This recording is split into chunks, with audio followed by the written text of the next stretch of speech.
വിചാരിച്ച സ്ഥലത്ത് തന്നെ കൊട്ട് കൊള്ളുന്ന രീതിയിലാക്കി ആക്കിയെടുക്കണം. അപ്പൊ ഏതാണ്ട് ഇങ്ങനെ കൈക്കുഴയൊക്കെ കൈക്കുഴ ശരിക്കും നമ്മുടെ ഈ ജോയിന്റ് ഇല്ലേ, ഈ വയറ് കഴിഞ്ഞിട്ടുള്ള ജോയിന്റ് ഇല്ലേ, കാല് തന്നെ, അവിടെ കുത്തി മറിക്കണം എന്ന് പറയാൻ. അവിടെ കുത്തി മറിക്കണം, കൈ കുത്തി. കൈ കൊണ്ട് ആ ഭാഗത്തേക്കാണ്, ഇടയ്ക്ക് ആ ഭാഗത്താണ്, ഇടയ്ക്ക് ഇപ്പുറത്തെ ഇടത്ത് വശത്തും കൈക്കുഴ ഇപ്പുറത്ത് കുത്തി മറിക്കണം. അങ്ങനെയാണ്. നമുക്ക് ഇപ്പൊ കുറേ അധികം സംസാരമായി, നമുക്ക് ഇനിയൊരു സംഗീതത്തിലേക്ക് പോയിട്ട് മടങ്ങി വരാം.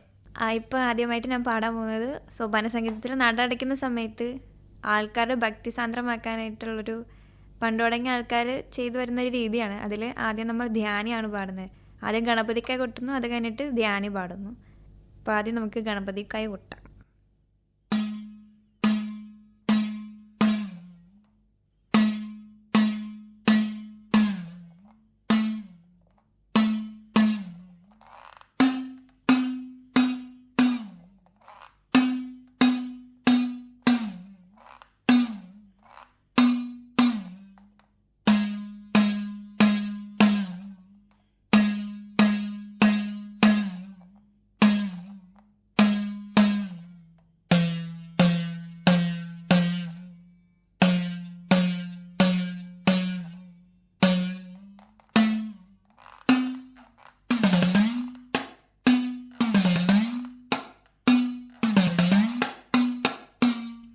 ഗണപതിക്കായി ഇങ്ങനെ ത്രിസ്ഥാനം പിടിച്ചിട്ട് വേണം കൊട്ടാൻ. അത് കഴിഞ്ഞിട്ട് ധ്യാനി പാടും. ധ്യാനി ഒരു 8 വരി ചേർന്നൊരു ഗീതമാണ്.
ഇത് ഹരികാംബോജിയിൽ ജന്യം ദേശാക്ഷി രാഗത്തിലെ ധ്യാനിയാണ് ഇപ്പോൾ പാടിയത്.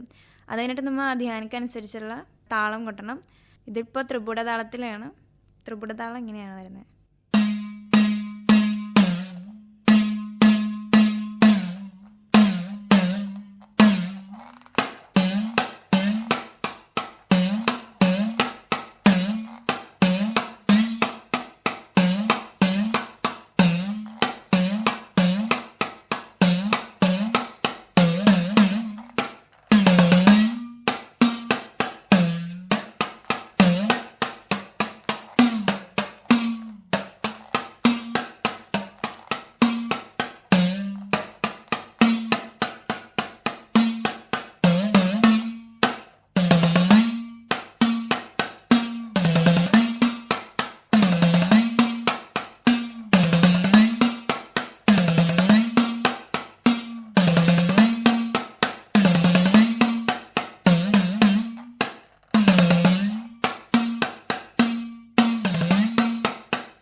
അപ്പോൾ ഏതാണ്ട് കൈത്തഴക്കമൊക്കെ വന്നു എന്ന് വിശ്വാസം വന്നപ്പോൾ എത്ര കാലം എടുത്തു?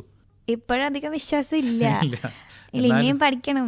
എന്നാലും ആ സമയത്ത് ഒരു 7ാം ക്ലാസ്സുകാരിൽ നിന്നും എത്ര കാലം കഴിഞ്ഞപ്പോഴാണ് നമുക്കൊരു ഇടയ്ക്കയിലേക്കൊക്കെ? ഇടയ്ക്ക് ഒരു 9ാം ക്ലാസ് ആയപ്പോഴേക്കും ഇടയ്ക്ക് മേടിക്കാൻ ആശാൻ പറഞ്ഞു. ആശാൻ അപ്പോൾ പച്ചക്കൊടി കാണിച്ചു, കൈത്തഴക്കമൊക്കെ വന്നിട്ടുണ്ട് എന്ന് പറഞ്ഞിട്ട്. അങ്ങനെ കൈമെത്തയിൽ നിന്നും ഇടയ്ക്കയിലേക്ക് എത്താൻ തന്നെ ഏതാണ്ട് 2 വർഷത്തോളം 3 വർഷത്തോളം ഒക്കെ എടുത്തു അല്ലേ?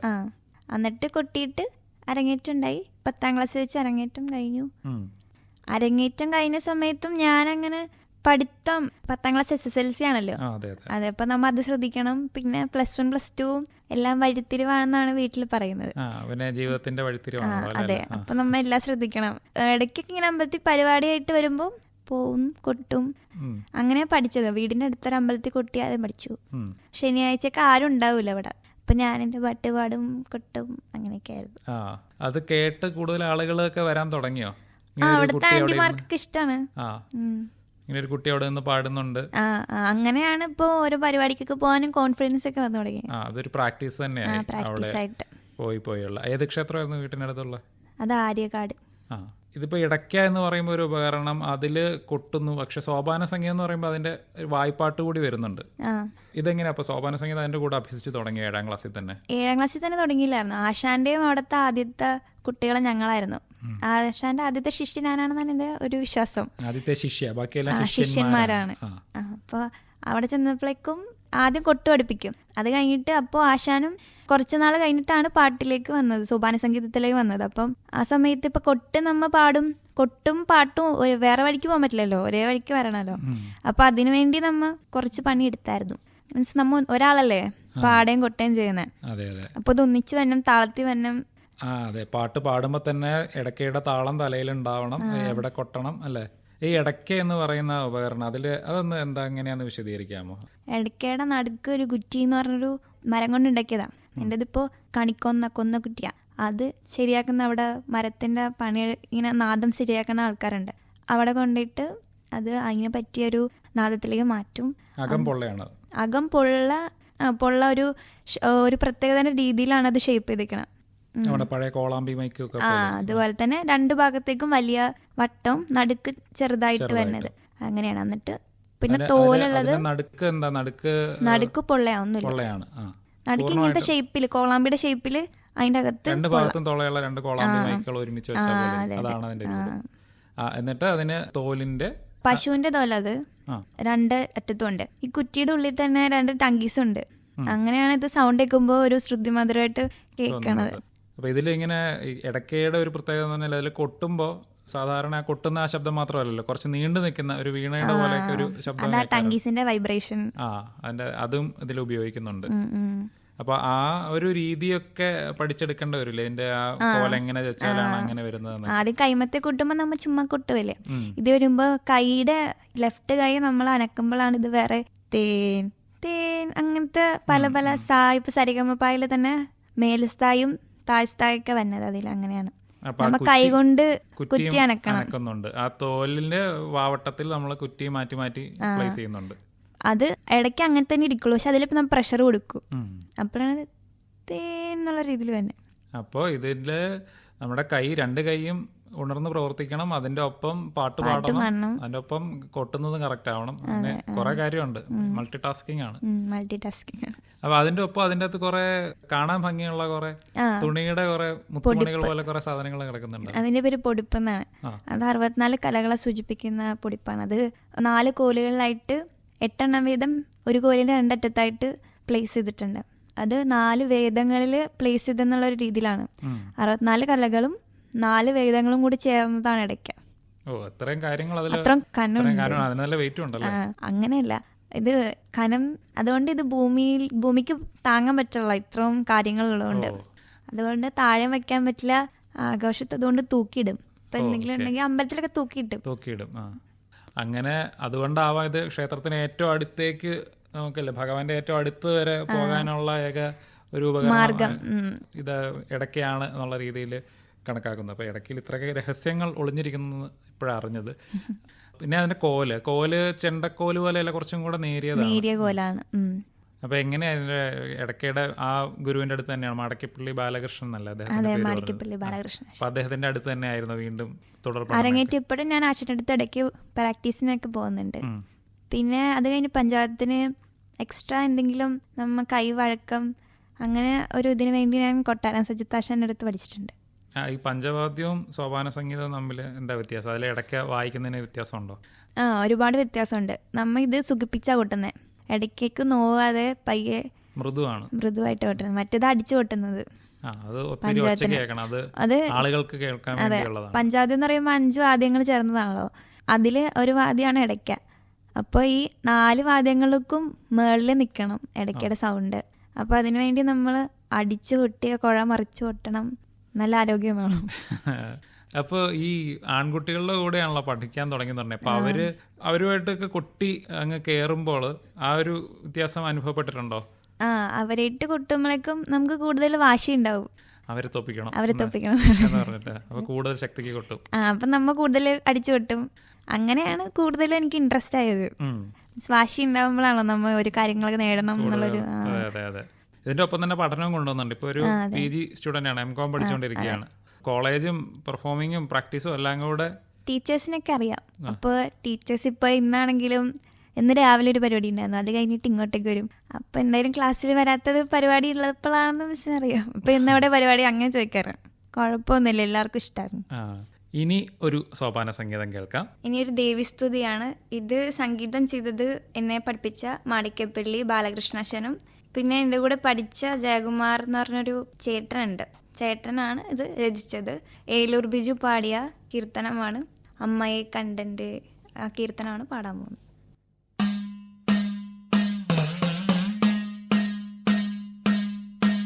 ഇത് നീലാംബരി രാഗത്തിലുള്ള കീർത്തനാണ് കേട്ടോ.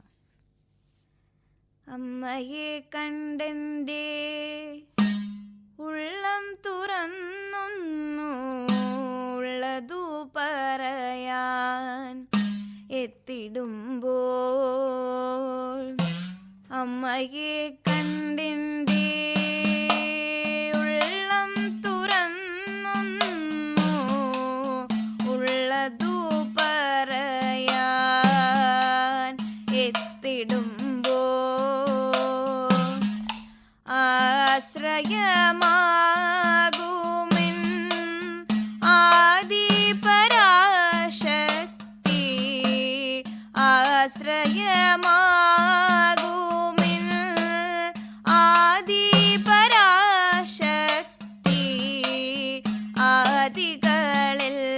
ആദികളെല്ലാം അകറ്റിടണേ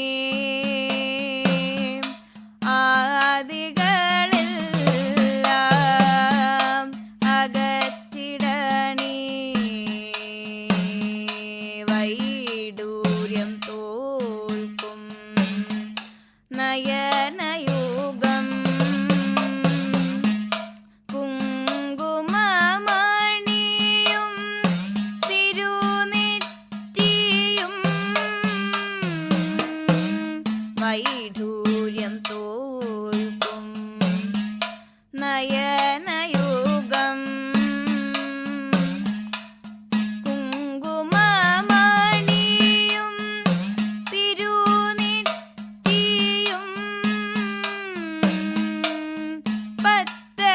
പത്തരമാറ്റിൻ പട്ടുടയാടയും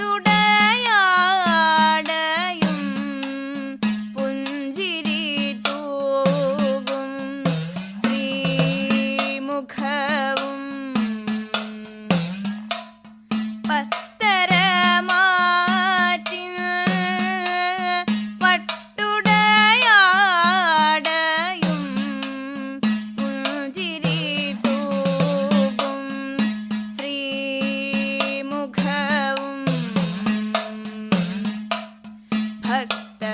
ഭക്തനെനിക്കു ഗുരുതീലമൃദും വരമായി നാവിൽ അക്ഷരവും ഭക്തനെനിക്കു ഗുരുതീലമൃദും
ഇപ്പോൾ ഇതൊക്കെ കേരളത്തിൻ്റെ തനതായ കലാരൂപങ്ങളൊക്കെയാണ്.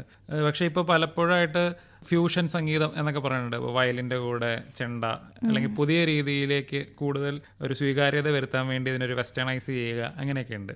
എന്താണ് കൃഷ്ണപ്രിയയുടെ അഭിപ്രായം? എന്താ ഇങ്ങനെ ഇടയ്ക്ക് കൂടുതൽ പോപ്പുലർ ആക്കാൻ എന്തെങ്കിലുമൊക്കെ ചെയ്യണം എന്നൊക്കെ ആഗ്രഹം? ഇടയ്ക്ക് പോപ്പുലർ ആവണമെന്ന് ആഗ്രഹമുണ്ട്. അതൊരു പരിധിവരെ നല്ലതാണ്.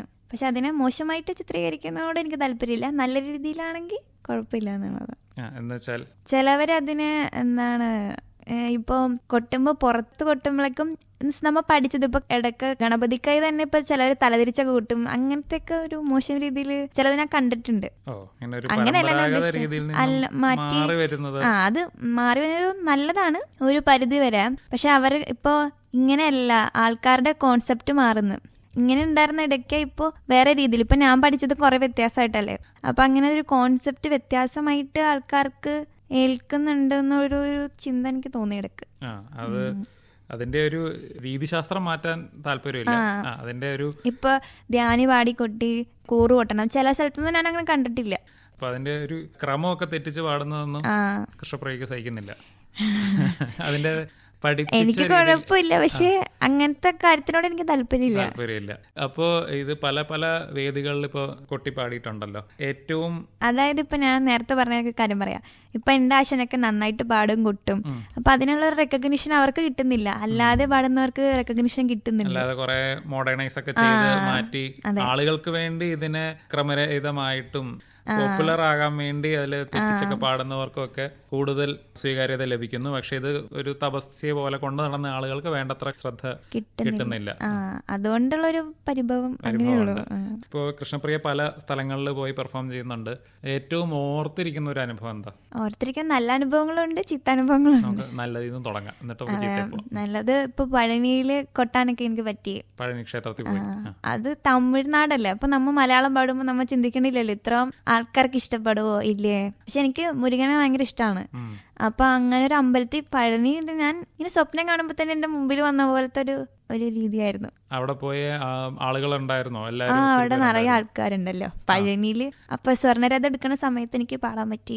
മുരുകൻ പുറത്തുണ്ടായിരുന്ന സമയത്ത് പാടാൻ പറ്റി. അതെനിക്ക് ഭയങ്കര സന്തോഷം ഉണ്ടായിരുന്നു. അപ്പൊ ഒത്തിരി ആളുകൾ വന്നിട്ടുണ്ടാവും. തമിഴ് മലയാളികളുണ്ടായിരുന്നു. അവരൊക്കെ എന്നോട് വന്ന് വർത്താനൊക്കെ പറഞ്ഞു. തമിഴർ മാത്രമല്ല, ഇപ്പൊ ഇന്ത്യയിൽ നിന്ന് പല ഭാഗത്തു നിന്നുള്ള ആളുകൾ വന്നിട്ടുണ്ടാവും. അവിടെ മലയാളത്തിലുള്ള ഒരു സോപാന സംഗീതം ഉയർന്നു കേൾക്കുകയാണ്. അപ്പോൾ ആളുകള് കേട്ടിട്ട് സംഗീതത്തിന് ഭാഷയില്ല എന്നൊക്കെ പറയാം. അപ്പൊ ആളുകൾക്ക് പക്ഷെ അതിന്റെ ഒരു സംഗീതത്തിന്റെ ഒരു പ്രഭ കൊണ്ട് ആളുകൾക്ക് അത് ഇഷ്ടപ്പെട്ടു. വന്ന് സംസാരിച്ചു, എല്ലാവരും സംസാരിച്ചു. അതെനിക്ക് ഭയങ്കര ഒരു സന്തോഷം തന്ന ഒരു നിമിഷമാണ്. നമുക്ക് ഇനി ഒരു സംഗീതത്തിലേക്ക് പോയിട്ട് മടങ്ങി വരാം. അടുത്തതായിട്ട് നമ്മള് മുരുകന്റെ ഒരു കീർത്തനാണ് പാടുന്നത്. നാഥനാമക്രിയ എന്ന രാഗത്തില് ഉള്ള കീർത്തനമാണ്.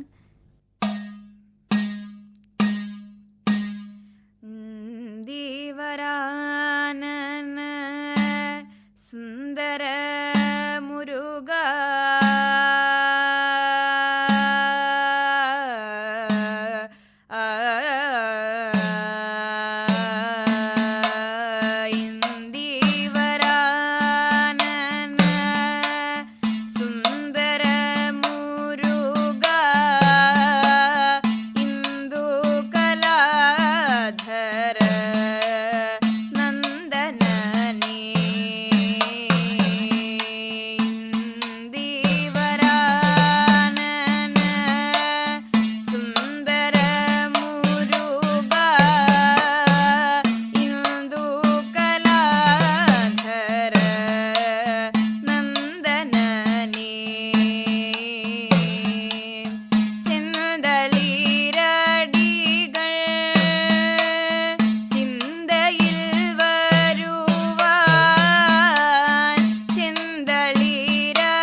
കൈ തൊഴുന്നേ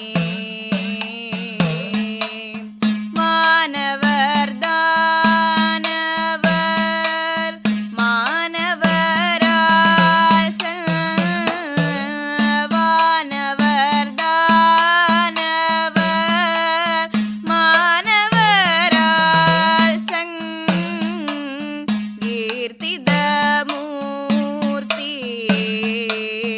കൈ തൊഴുന്നേ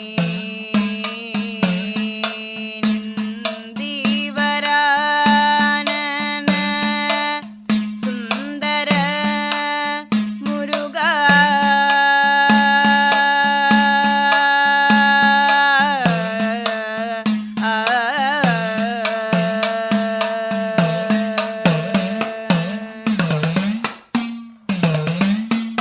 പഴനിയിൽ വാഴും ദേവനിൻ പാതേ പഴനിയിൽ വാഴും ദേവനിൻ പാതേ കേവലമാണുവ ഈ അടിയൻ ചേരുവതിനായി കോർത്തൊരു ഗാനം ചേരുവതിനായി കോർത്തൊരു ലാപനമാലകൾ ചാർത്തിടണേ ദീവരാനന സുന്ദര മുരുക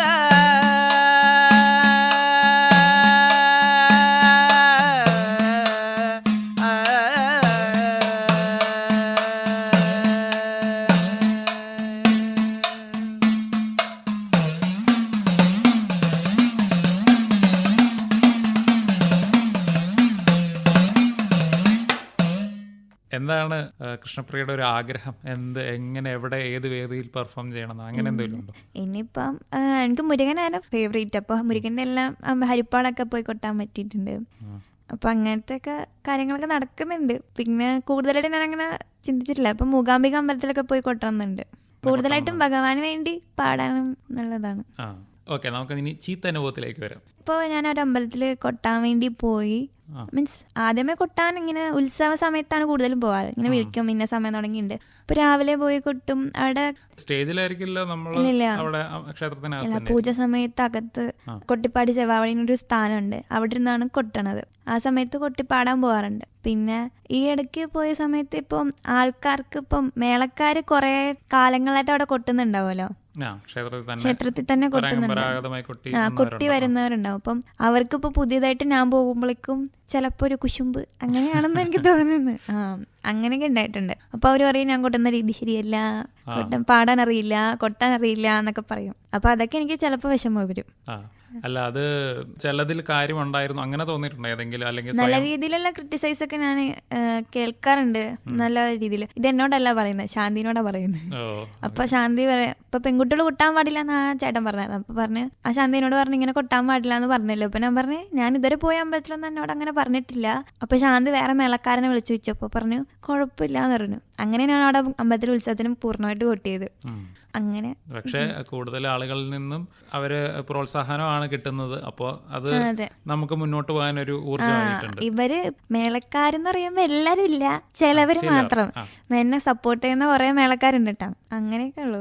ചിലവർക്ക് എന്തോ അപ്പൊ ഇത് കേട്ടുവരുന്ന മറ്റു സ്ത്രീകളുണ്ടാവില്ല, ക്ഷേത്രത്തിലാകുമ്പോൾ ധാരാളം ആളുകളെല്ലാം വരുന്നതാണ്. അവർക്ക് ഒരു ചിലപ്പോൾ അവർ കണ്ടിട്ടുണ്ടാവുന്ന ഒരു കാഴ്ചയായിരിക്കില്ല ഒരു പെൺകുട്ടി വന്ന് സോപാന സംഗീതം പാടുന്നതൊക്കെ. അവരൊക്കെ എന്താ പറയാറ്? കൂടുതലും ഇപ്പൊ അമ്മൂമ്മമാരൊക്കെയാണ് എന്റെ ഫാൻസ് എന്ന് വേണമെങ്കിൽ പറയാം. അമ്മൂമ്മമാരൊക്കെ വന്ന് വർത്തമാനം പറയാറുണ്ട്. ഇപ്പൊ പുറത്തുനിന്ന് ഞാൻ വേറെ ഇപ്പം പോകുമ്പോ അമ്പലത്തിൽ പോകുമ്പോ പട്ടാടയും കിട്ടിട്ടാ പോവാറ്. അപ്പൊ പുറത്തു പോയി കഴിഞ്ഞാൽ കണ്ണാടിയും വെക്കാറുണ്ട്. അപ്പൊ പുറത്തു പോയി കഴിഞ്ഞാൽ ചിലർക്ക് ഞാൻ വിചാരിക്കാൻ എന്നെ മനസ്സിലാവാറില്ല. പക്ഷെ അമ്മൂമ്മമാരൊക്കെ വന്ന് വർത്താനൊക്കെ പറയും. അവർക്ക് ഓർമ്മയൊക്കെ വെച്ചിട്ട് പിന്നെ അന്ന് അവിടെ വന്നേല്ലേ, ഇവിടെ വേറെ അമ്പലത്തിൽ പോകുമ്പോ അങ്ങനെയൊക്കെ വന്ന് വർത്താനൊക്കെ പറയും. കുറെ അമ്മൂമ്മ അവന്മാരാണ് ഫാൻ ഗേൾസ് ആയിട്ടുള്ളത്. കൊള്ളാം. ഇപ്പോ സമൂഹ മാധ്യമത്തിലൊക്കെ കൃഷ്ണപ്രിയ ഇടയ്ക്കയുടെ ചില ചെറിയ കാര്യങ്ങളൊക്കെ റീൽസ് ഒക്കെ ഇട്ട് തുടങ്ങിയെന്ന് പറഞ്ഞു. എങ്ങനെയുണ്ട് അതിലൊക്കെ ആളുകൾ? Private account. അതെ, എന്നാലും ആളുകൾ അതൊക്കെ എല്ലാരും പ്രോത്സാഹിപ്പിക്കാറുണ്ട്. ആളുകൾക്ക് ഈ ഇൻസ്ട്രുമെന്റിനെ കുറിച്ച് കൂടുതൽ അറിയണം എന്നൊക്കെ. അപ്പോഴാണ് എന്നോട് കൂടുതൽ പേര് പഠിപ്പിച്ചു തരുമോ അങ്ങനെയൊക്കെ ചോദിക്കുന്നത്. അപ്പൊ ഞാൻ പറയും ആശാനുണ്ട് അവിടെ പൊക്കോളൂ, തൃപ്പൂണിത്തറ പൂർണ്ണത്രേശ കലാപീഠത്തിലാണ് പഠിച്ചത് എന്ന് പറയാറാണ് പതിവ്. അപ്പോ ഇതിന്റെ ഒപ്പം തന്നെ പഠനം കൊണ്ടുപോകുന്ന കാര്യം പറഞ്ഞു. അപ്പൊ എന്താണ്, പൂർണ്ണമായിട്ടും സംഗീതത്തിന്റെ വഴിയിലേക്ക് പോകാനാണോ അതെയോ വേറെ ഏതെങ്കിലും ഒരു വഴിയിലേക്ക് തിരിയാനാണ്? എന്താണ്? രണ്ടും കൂടെ ഒന്നിച്ചുകൊണ്ടാണ് ആഗ്രഹം. അച്ഛന് കൂടുതലും ഇങ്ങനെ കൊട്ടണ രീതിയിലും അമ്മയ്ക്ക് പഠിക്കണം, പഠിത്തമാണ് ഇമ്പോർട്ടന്റ് എന്നുള്ള രീതി. അപ്പൊ ഫാമിലിയിൽ രണ്ടാൾക്കാരും ഉണ്ട്. അച്ഛനും അമ്മയും നമുക്ക് വേണ്ടതുകൊണ്ട് അതെ. അപ്പൊ ഇത് PG കഴിഞ്ഞിട്ട് CMA ഒക്കെ എഴുതണം. അതുകൊണ്ട് അപ്പൊ അക്കൗണ്ടിങ്ങിന്റെ കൂടെ എന്തായാലും ഇടയ്ക്കും കൊട്ടും. എങ്ങനെ ഇതിന്റെ പ്രാക്ടീസ് ഒക്കെ? അപ്പൊ ഇതിന് കൂടുതൽ സമയം ഇതിനായിട്ട് ചെലവഴിക്കേണ്ടി വരും? അങ്ങനെ കൂടുതലായിട്ട് ചെലവാക്കാറില്ല ഞാൻ, അതൊരു മോശമാണ്. ഇങ്ങനെ വീട്ടിൽ തന്നെ കൊട്ടും, സന്ധ്യക്ക് കൊട്ടാറുണ്ട്. സന്ധ്യക്ക് വീട്ടിൽ പോയി കൊട്ടി പാടും, പിന്നെ പരിപാടികളപ്പോ അവിടെ കൊട്ടും, അങ്ങനെയൊക്കെ. പിന്നെ പ്രാക്ടീസിനൊക്കെ പോകാറുണ്ട്. സജിത്താശന്റെ അടുത്തും ബാലകൃഷ്ണാശന്റെ അടുത്തൊക്കെ പ്രാക്ടീസിനൊക്കെ പോകാറുണ്ട്. അത് എല്ലാ ദിവസവും ഒരു പ്രാർത്ഥന എന്ന പോലെ. പിന്നെ സ്റ്റഡീസും കൂടെ ഉള്ളതുകൊണ്ട് കുറച്ച് ഡിലേ ഒക്കെ വരാറുണ്ട്. ഇവിടെ ഇപ്പോ കേരളത്തില് കലോത്സവം അതൊക്കെ ഉണ്ടല്ലോ, അങ്ങനെ കലോത്സവ വേദികളൊക്കെ പോയിട്ടുണ്ടോ? കലോത്സവ വേദികളൊക്കെ പോയിട്ടുണ്ട്. തിരുവാതിരക്ക് ഇപ്പോ ഈ വർഷത്തെ കലോത്സവം ദസ്തക് എന്ന് പറഞ്ഞിട്ട് MG യൂണിവേഴ്സിറ്റിയുടെ, അതിന് തിരുവാതിരക്ക് ഗ്രേഡ് ഉണ്ടായിരുന്നു. അപ്പൊ തിരുവാതിരക്ക് ഇടയ്ക്ക് കൊട്ടാനായിട്ട് പാടി അങ്ങനെ തിരുവാതിര കളിക്കായിരുന്നു. നമ്മുടെ CD കാസറ്റ് ഒന്നും അല്ലല്ല, അതിന് എ ഗ്രേഡ് ഉണ്ടായി. അതിന് എ ഗ്രേഡ് ഉണ്ട് കോളേജിന്. എന്താണ് അപ്പോൾ ഇനി കൃഷ്ണപ്രിയയുടെ ഭാവി പരിപാടികൾ? എങ്ങനെയൊക്കെ വേണമെന്നാണ്? ഇടയ്ക്കയിൽ എന്തൊക്കെ മാറ്റങ്ങൾ വരുത്തണം? ഇടയ്ക്ക് കൊട്ടിപ്പാടാൻ പറ്റണം, ഇടയ്ക്ക കൊണ്ട് പാടാൻ പറ്റണം. ഇടയ്ക്ക കൊണ്ട് പാടാൻ പറ്റണം, അതൊന്നും മനസ്സിലായില്ല. ഇടയ്ക്ക കൊണ്ട് നമുക്ക് പാട്ട് പാടാൻ പറ്റും. ഇപ്പൊ സാ അതൊക്കെ എടുക്കാൻ പറ്റുമെന്ന് അറിയില്ലേ. അപ്പൊ മേൽസ്ഥായും കീഴ്സ്ഥായൊക്കെ ഉള്ളത് കൊണ്ട് നമുക്ക് അതുകൊണ്ട് പാട്ടൊക്കെ പാടും. അപ്പൊ ഇടയ്ക്ക് വെച്ച് ഇനി പാട്ടുകൾ വായിക്കൊണ്ട് വായിക്കാതെ ഇടയ്ക്ക് വെച്ച് വായിക്കണം, അതാണ് ആഗ്രഹം. പിന്നെ പഞ്ചായത്തിനൊരു നല്ലൊരു ടീമിന്റെ കൂടെ കൊട്ടണം എന്നുണ്ട്. ഇടയ്ക്കുള്ള ഈ സബരിയ ഇങ്ങനെ തന്നെ തുടരുക, പഠനവും മുന്നോട്ട് കൊണ്ടുപോവുക. Thank you.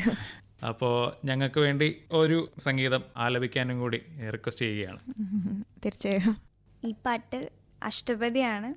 ജയദേവ കവി രചിച്ച 24 കൃതികളിൽ ഏറ്റവും പ്രധാനം 22ാമത്തെ കല്യാണാഷ്ടപതിയാണ്. രാധാവദന വിലോകന വികസിത വിവിധ വികാര വിഭംഗം. രാധാവദന വിലോകന വികസിത വിവിധ വികാര വിഭംഗം. ജലനിധിമിവ വിധു മണ്ഡലദർശന തരളിത തുംഗ തരംഗം കൃഷ്ണം. ജലനിധിമൈവ വിധു മണ്ഡലദർശന തരളിത തുംഗ തരംഗം കൃഷ്ണം. ഹരിമേഘരസം ചിരമഭിലഷിത വിലാസം കൃഷ്ണം.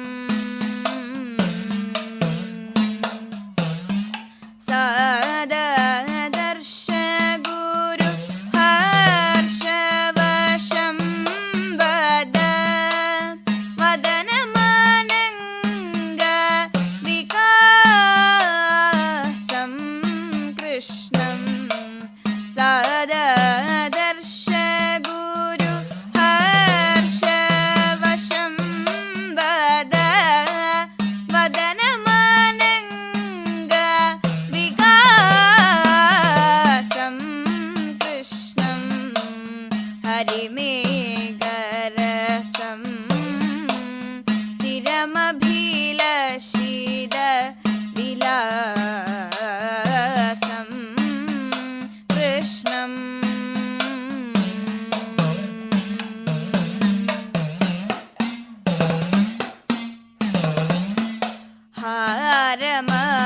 परममलतर तारमुरसिधथ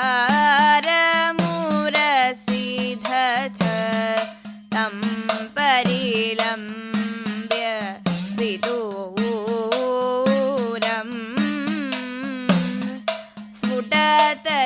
स्फुटतरफेन कदम्ब करं विद इव यमुना जलपूरं कृष्णं स्फुटतरफेन कदम्ब करं विद इव यमुना जलपूरं कृष्णं हरिमेघरसं चिरमभिलषित विलासं कृष्णम्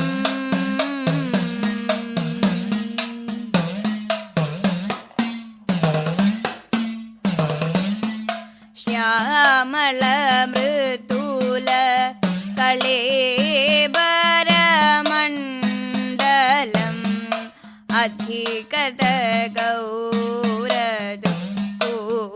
अधिकतगौरदुकूलम् नीलनलिनमिव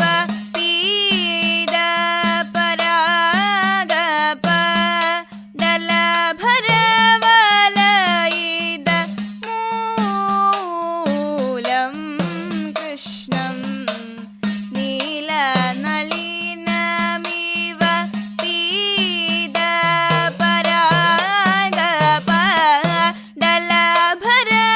पीदपरागपडलभरवलयित मूलं कृष्णं हरिमेघरसं चिरमभिलषित विलासं कृष्णम्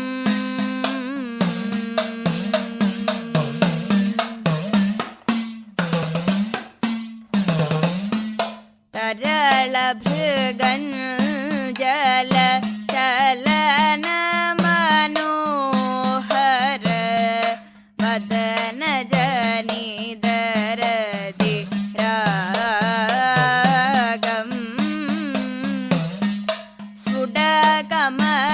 स्फुटकमलोदर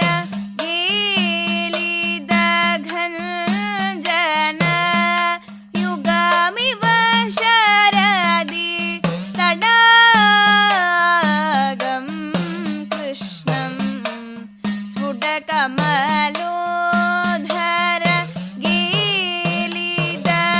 गीलिदघञ्जन युगमिव शरदि तडागं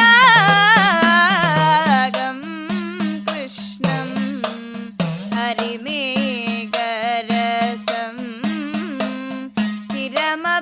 चिरमभिलषित विलासं कृष्णम्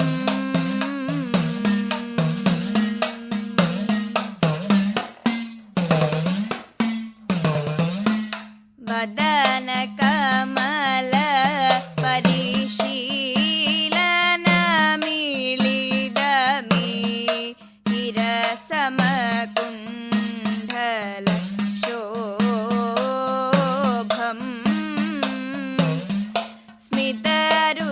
स्मितरुचिरुचिर समुल्लसिदाधर पल्लवकृदरदि लोभं कृष्णं स्मितरुचिरुचिर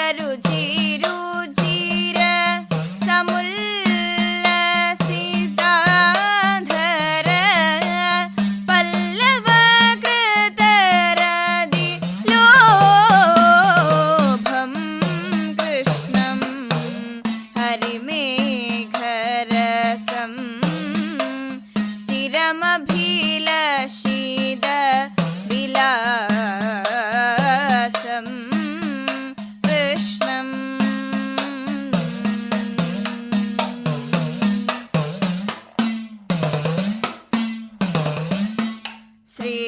जय देव भणित विभव द्विगुणीकृत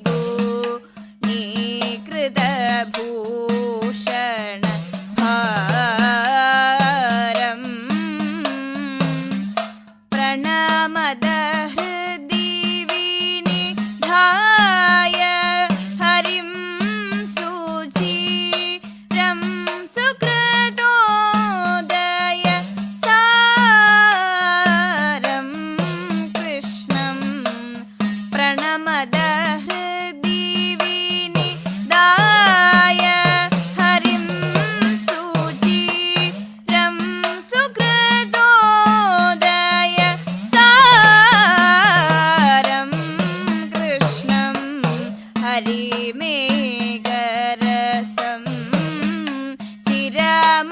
चिरमभिलषित विलासं कृष्णं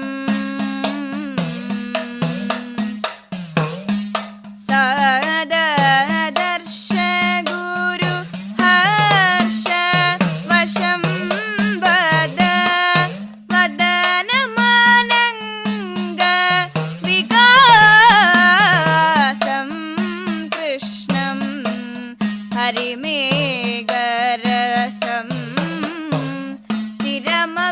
चिरमभिलषित विलासं कृष्णम्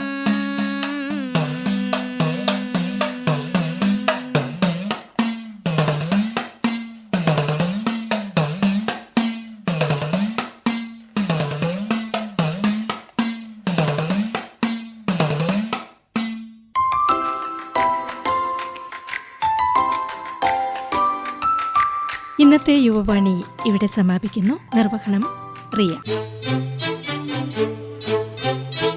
യുവവാണി സമാപിക്കുന്നു.